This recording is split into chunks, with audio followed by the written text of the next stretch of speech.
Esto es Descifrando China. Una conversación para intentar comprender la China de hoy. Economía, política, ciencia o historia. Queremos conocer qué está ocurriendo en uno de los países que definen el orden global de este siglo. Este podcast está producido por la Fundación Consejo España-China, la principal institución española de diplomacia pública dedicada a China.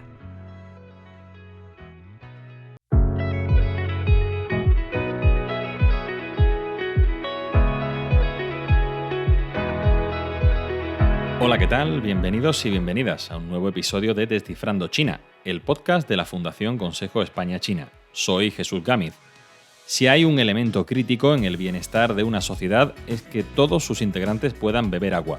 Lo cierto es que China aquí no juega con las mejores cartas. De acuerdo con datos de la Organización de las Naciones Unidas para la Alimentación y la Agricultura, la FAO, por sus siglas en inglés, el país está en torno al puesto 120 en el mundo en acceso a agua potable, con alrededor de 2.000 metros cúbicos por persona. Y la cosa podría ponerse aún más complicada en las próximas décadas. Según UNICEF, el cambio climático dificultará la disponibilidad de agua potable en todo el mundo a medida que los eventos climáticos extremos se vuelvan más comunes. La seguridad hídrica se ha convertido en una prioridad para China. Si el país quiere sostener el ritmo de desarrollo económico que se ha marcado para este siglo, tiene que garantizar, entre otras muchas cosas, que todos sus ciudadanos puedan beber agua potable. La intersección entre cambio climático y seguridad hídrica tiene otra arista. China se ha marcado también un objetivo ambicioso de descarbonización, neutralidad en carbono antes de 2060. Uno de los puntales de esta estrategia es la generación hidroeléctrica de energía, la mayor fuente renovable del país en estos momentos y la segunda en total, solo después del carbón. En este sentido, la construcción de presas en las cuencas de los ríos que China comparte con otros países requiere ya de una estrategia diplomática que evite problemas, con sus vecinos del sudeste asiático y singularmente con India, con quien sigue enquistado el conflicto en la meseta de Doklam o Donglang. Del desafío de dar de beber a 1.400 millones de personas y de las tensiones que el acceso al agua puede provocar en Asia Meridional y Oriental, hablamos hoy en Descifrando China con Águeda Parra. Águeda es analista del entorno geopolítico y tecnológico de China. Publica regularmente textos en medios de comunicación como El País o Es Global. También cuenta con una de las newsletters más interesantes sobre el ascenso tecnológico de China, China Geotech, a la que por cierto os invitamos a suscribiros. Y es autora del libro China, las rutas de poder. Águeda, muy buenos días y gracias por estar aquí hoy con nosotros. Hola, muy buenos días. ¿Qué tal? En un artículo reciente en Es Global, titulado Diplomacia hidropolítica y desafíos del oro azul en Asia, apuntas que China, con una quinta parte de la población mundial, solo dispone del 6% del agua dulce del planeta. ¿Está en riesgo la seguridad hídrica de China a medio plazo? ¿Y por qué se trata de una prioridad nacional? Bueno, está claro que con los datos que has aportado lo que podríamos concluir, ¿no?, es que China está afrontando un verdadero panorama de escasez de agua que en definitiva es una complejidad añadida a lo que supone seguir asegurando el desarrollo socioeconómico hasta convertirse en una economía avanzada. Tiene que seguir completando el proceso de urbanización que lleva años desarrollando y mejorar al mismo sentido, ¿no?, los estándares de vida. Por lo tanto, esto lo que está generando es una necesidad de asegurar la seguridad hídrica y, por tanto, se ha convertido en una prioridad nacional. Si miramos, ¿no?, los datos que disponemos de uso de agua potable, de disponibilidad de agua potable, lo ponemos en un contexto global, ¿no?, para ver un poco lo que es la magnitud del desafío, pues tenemos que a los poco más de 2.000 metros cúbicos de agua potable que dispone por persona la población de cada una de las personas en China, lo que tenemos es que Estados Unidos, con una población 4 veces menor, sin embargo, tienen un ratio per cápita de acceso al agua 5 veces superior. Y ya si lo ponemos en el contexto, ¿no?, de otros de los miembros del G7, como podría ser Canadá, bueno, pues ellos tienen un acceso de más de 79.000 metros cúbicos por persona, que esto ya estaríamos hablando de otro tipo de magnitud. Este es un problema con una importante variable de desigualdad regional. China necesita transportar agua desde su suroeste, con más recursos y menos poblado, hasta el noreste, tremendamente árido y muy poblado. ¿Cómo ha afrontado este reto Pekín en las últimas décadas? ¿Y cómo lo afronta hoy? Evidentemente, China lo que tiene es una distribución de la población bastante desigual. Las partes de las zonas costeras y la parte de la zona norte es donde se agrupa mayor número de población. Están alrededor de las 15 provincias más pobladas y las más áridas a la vez. Sin embargo, en cambio, las provincias del interior son las que están menos pobladas y además las que están más cerca de los cauces de los grandes ríos. Por lo tanto, aquí China lo que ha tenido que hacer en las últimas décadas es el gran reto titánico, lo podríamos decir, de transportar agua del suroeste y llevarla al norte, donde apenas se concentra el 20% de los recursos de agua dulce. A este proyecto tiene un nombre propio, se denomina Proyecto de Trasvase de Agua de Sur-Norte, y lo que hace es coger por todo el agua dentro de lo que es el origen de las fuentes fluviales y las lleva a las zonas más pobladas. Esto sí que es verdad que lo que tiene es que a todo este reto hídrico que ha ido afrontando China durante estas últimas décadas, ahora lo que se le suma no es el tema de los compromisos de la neutralidad del carbono. Por lo tanto, es un reto más añadido, no solamente para garantizar la seguridad hídrica, sino también para no solamente aportar agua, sino también aportar energía. Por lo tanto, hay que mejorar, ¿no? China tiene la necesidad de mejorar ese mix energético a partir de las aportaciones que hacen las centrales hidroeléctricas. Y en este sentido, China lo que está haciendo es seguir su gran desarrollo que ha hecho durante estas últimas décadas en la construcción de presas.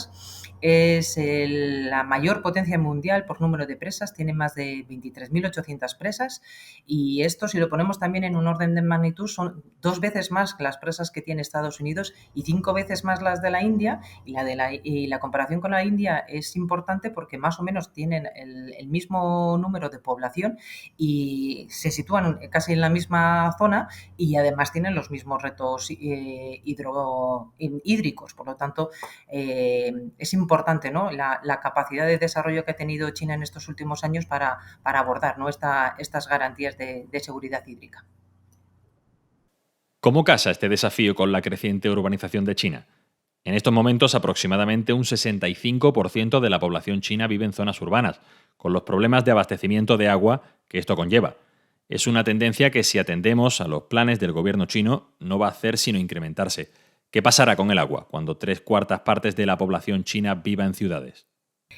China, el tema de la urbanización es un tema en el que lleva afianzando todo el proceso de urbanización durante las últimas décadas, y lo ha hecho a un ritmo de un punto porcentual anual. Esto suponen alrededor de unos 220 millones de personas que cada vez van tensionando mucho más, ¿no?, los recursos hídricos. Cuando lleguemos a ese dato que tú mencionas del 75% de la población urbana, ahora mismo estamos alrededor del 65%, China lo tiene establecido para alrededor del 2035, que será cuando se culmine el sueño chino de convertirse en una sociedad moderadamente próspera. Por lo tanto la seguridad hídrica irá en el sentido de una mayor demanda de agua, como también de una mayor demanda de energía. Por lo tanto, China ya lo que ya ha empezado, ¿no?, es hacer y incorporar estas necesidades dentro de lo que es su plan socioeconómico, que son los planes quinquenales. El actual, que es el 14, está vigente hasta el 2025, y ya se incorpora, ¿no?, el desarrollo de nueva capacidad hidroeléctrica, que al final es la segunda fuente de energía más importante del país, con una nueva presa en el entorno del río Brahmaputra. Y esto lo que sí que puede complicar es la gestión de todo lo que son los intereses hídricos de todos los países de la región, porque al fin y al cabo está en una zona donde la gestión de las aguas transfronterizas es un tema importante a tratar. China tiene una dificultad extra a la hora de abordar el reto hídrico, su compromiso de alcanzar la neutralidad del carbono para 2060. En este sentido, China es una referencia mundial en energía hidroeléctrica, pero a priori necesitará incrementar su potencia instalada a medida que más población vaya incrementando su estándar de vida y, por tanto, sus necesidades energéticas. ¿Cómo se relaciona esto con el desafío de dar de beber a todos los chinos? Bueno, por ahora las perspectivas parecen bastante buenas, ¿no? Porque tenemos que tener en cuenta que China es una gran potencia en el tema de generación de hidroeléctrica, pero en general tiene un gran poder hidrohegemónico, porque no solamente es en cuestión de generación hidroeléctrica, sino que también es líder en capacidad instalada y también es líder en el número de nuevos proyectos que se van a desarrollar en las próximas décadas. Si solamente tomamos en cuenta los datos de 2020, que son los que están disponibles, 2/3 partes de la nueva capacidad hidroeléctrica instalada han pertenecido a China. Por lo tanto, ahí ya un poco se ve, ¿no?, la capacidad, ¿no?, que tiene China en desarrollar capacidad hidroeléctrica. Si lo miramos en su conjunto, en general, en volumen total, China ya representa 1/4 parte de toda la capacidad mundial instalada. Esto, si lo comparamos con otros países, como hemos venido haciendo antes, bueno, pues la capacidad instalada de China supera en 3 veces a la que tiene Brasil, a la que tiene Estados Unidos. Serían más o menos como 4 veces más la capacidad instalada de Canadá y 7 veces más la de India, que es lo que comentábamos también al principio, ¿no?, de que teniendo más o menos las mismas, ¿no?, necesidades de acceso de agua a una población muy grande y los desafíos del cambio climático, bueno, pues la comparación entre China e India, tanto en el caso de las presas como en capacidad hidroeléctrica, pues la verdad que, bueno, pues surge, ¿no?, de ese compromiso que tiene China por seguir desarrollando su urbanización y por seguir desarrollando, ¿no?, todo lo que es el plan socioeconómico.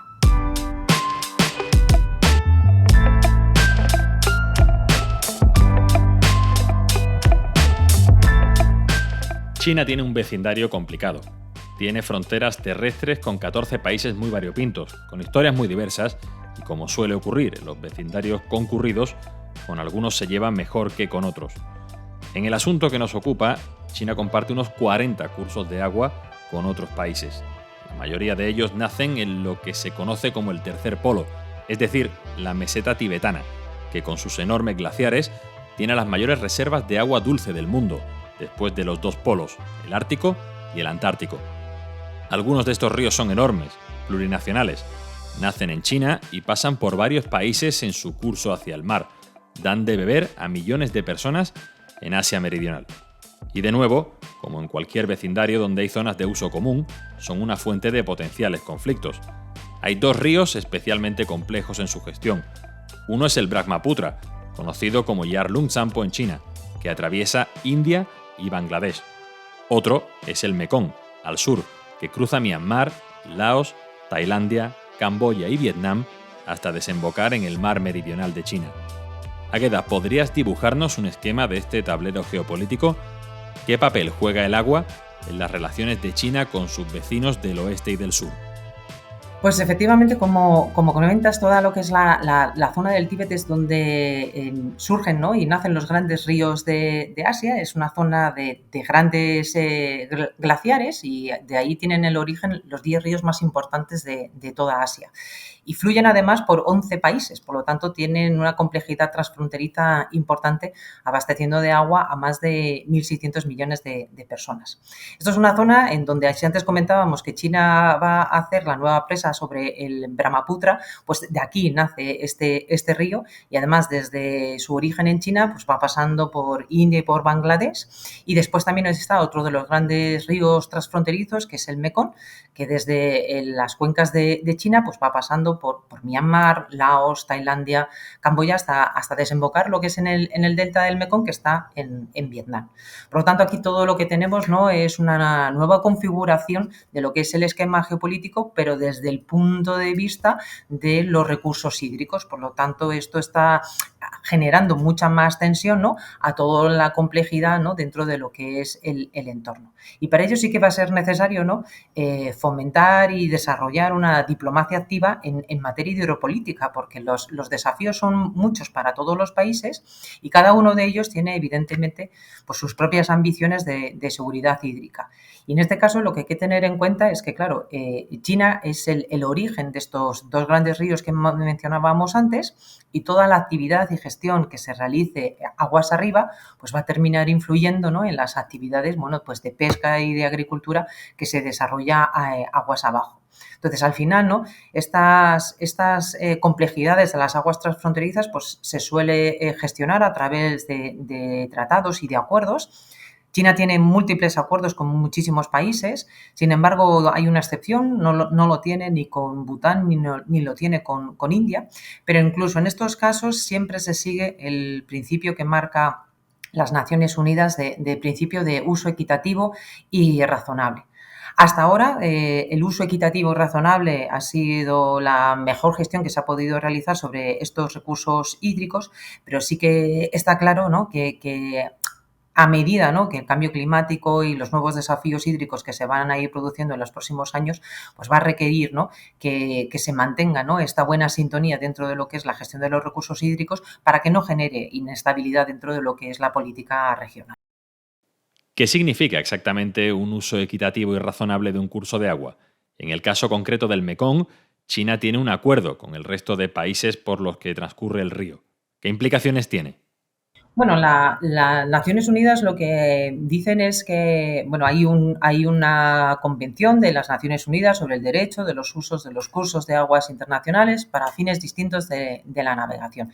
Esto es una convención de 1997 y lo que hacen es abogar por el uso equitativo y razonable de los recursos. Es decir, que ninguno de los países que están dentro de lo que son los cauces altos de los ríos hagan un uso que pueda perjudicar al delta y a las actividades de pesca y de agricultura que tengan los países de abajo.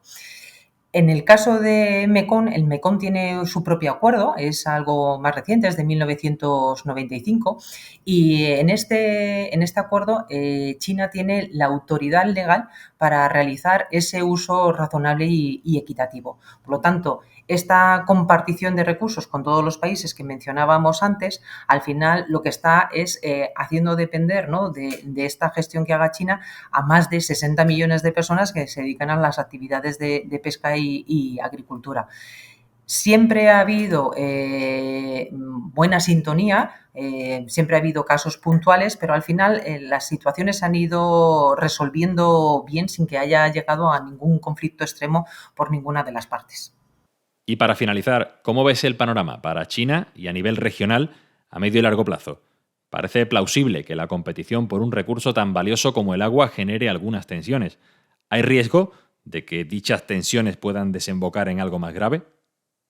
Bueno, el acceso al agua, que por algo está llamado, ¿no?, el oro azul líquido, y en general, ¿no?, toda la gestión de los recursos hídricos, al final es el mayor de los desafíos globales que van a afrontar todas las economías en los próximos años, porque los efectos del cambio climático ya son globales y las medidas se tienen que empezar a tomar de manera rápida.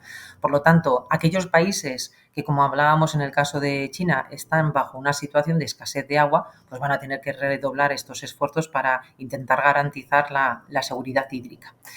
Dentro de lo que es las complejidades de las aguas transfronterizas, sí que siempre hay sus pequeñas quejas, ¿no?, de que hay cierta gestión del agua que puede o bien provocar ciertos momentos de falta de agua o inundaciones.